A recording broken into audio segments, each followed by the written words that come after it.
kala hiduplah seorang perempuan tua bernama Mpok Serintil. Ia hidup sebatang kara, tidak punya keluarga. Setiap harinya ia mencari kayu bakar, dijual di pasar. Uangnya hanya cukup untuk makan sehari-hari. Namun bagi Mpok Serintil itu lebih dari cukup karena dia hidup seorang diri. Mbok Serintil sering kelelahan karena umurnya sudah tua. Siang itu Mbok Serintil melepas lelah di sebuah batu besar di tengah hutan sambil melamun. Dia menghayal seandainya dia mempunyai seorang anak, tentulah pekerjaannya semakin ringan karena ada yang membantu. Tapi suami saya tidak punya. Bagaimana punya anak?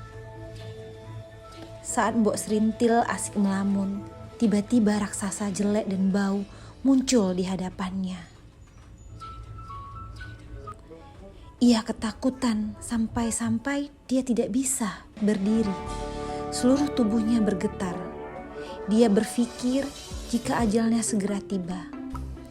Raksasa berkata dengan suara yang menggelegar, "Hei perempuan tua, aku lapar sekali. Di mana anakmu? Biar aku makan sekarang." Mbok Serintil menjawab dengan suara bergetar, "Anak? Aku tidak punya anak." Raksasa itu mendekatkan wajahnya ke arah Mbok Serintil. Bau mulutnya yang membuat Mbok Serintil ingin muntah. "Kamu jangan bohong," ucap raksasa. Mbok Serintil menggelengkan kepala. "Aku tidak bohong. Kalau kamu mau makan, makan saja aku." Sang raksasa tertawa terbahak-bahak. "Aku tidak mau makan kamu. Kamu sudah tua dan penyot. Dagingmu pasti tidak enak." Kemudian raksasa itu memberikan sebuah kantong kecil berisi biji timun. "Tanamlah biji timun ini. Mereka akan tumbuh dan berbuah. Salah satu buahnya akan berwarna emas. Jika sudah masak, petiklah. Di dalam timun itu akan muncul seorang bayi. Rawatlah ia dan beri makan yang cukup agar ia tumbuh sehat.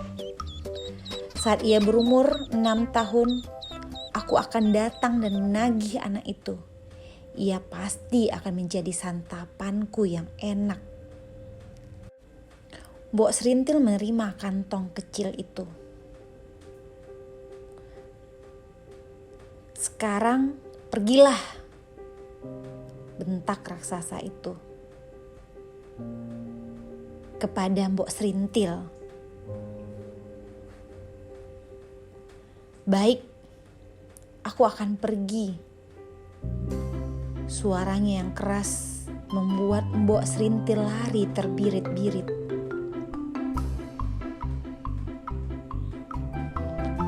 Mbok Serintil ketakutan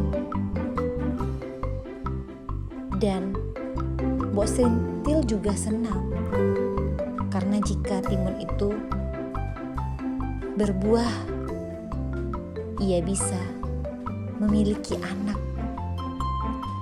Walaupun anak tersebut bisa ia jadikan anak walaupun selama 6 tahun.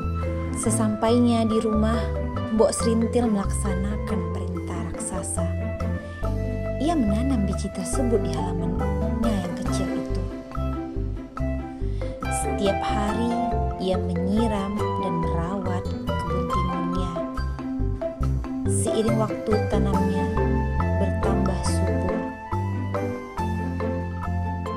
dan berbuah. Benar apa yang dikatakan raksasa. Salah satu buahnya berwarna emas. Mbok Serintil memberi perintah khusus kepada timun emas itu. "Timun-timun itu semakin hari semakin masak. Tiba waktunya aku memetik timun ini," ucap Mbok Serintil. Mbok Serintil akhirnya memetik timun emas dan membelahnya dengan hati-hati. Ia sangat terkejut karena ia mendapati seorang bayi perempuan yang menangis. Mbok Serintil senang sekali dan mendekap bayi itu, baik itu dinamainya Timun Mas. Timun Mas tumbuh menjadi anak yang sehat, cekatan, dan terampil. Tak henti-hentinya Mbok Serintil bersyukur karena mempunyai anak berbakti seperti Timun Mas. Namun, jika ia teringat dengan janjinya kepada raksasa, ia menjadi sedih karena sebentar lagi umur Timun Mas hampir 6 tahun. Kekhawatiran Mbok Serintil itu terbukti. Raksasa datang dan menagih janji. Untung saat raksasa datang, Timun Mas pergi ke pasar menjual timun hasil kebun. "Mana anak itu, Nek?" ucap sang raksasa.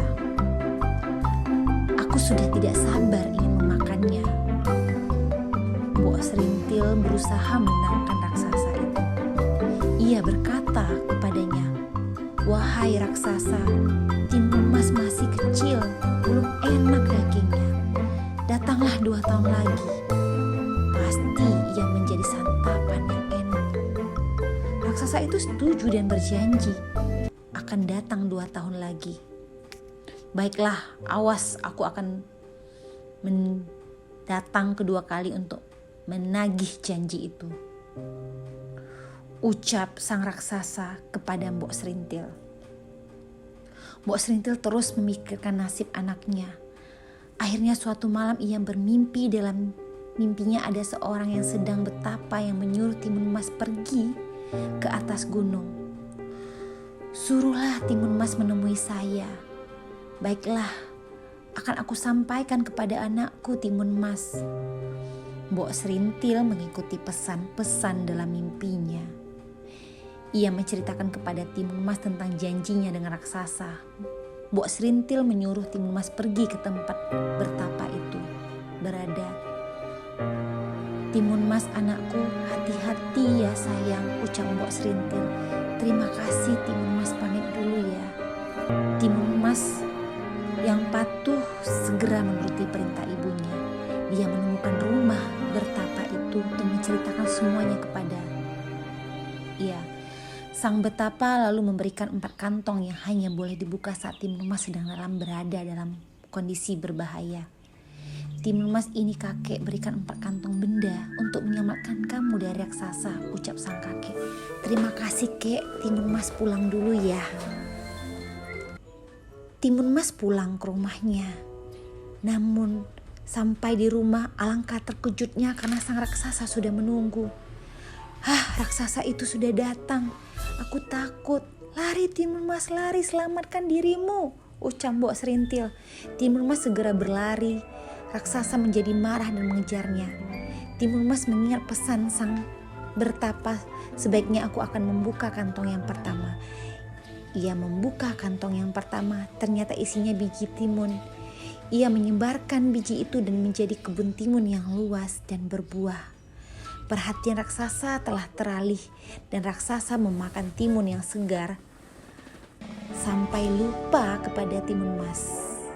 Namun saat timun itu habis, raksasa itu teringat akan Timun Mas dan mengejarnya kembali. Raksasa semakin dekat dan Timun Mas menyebarkan kantong kedua yang ternyata berisi jarum.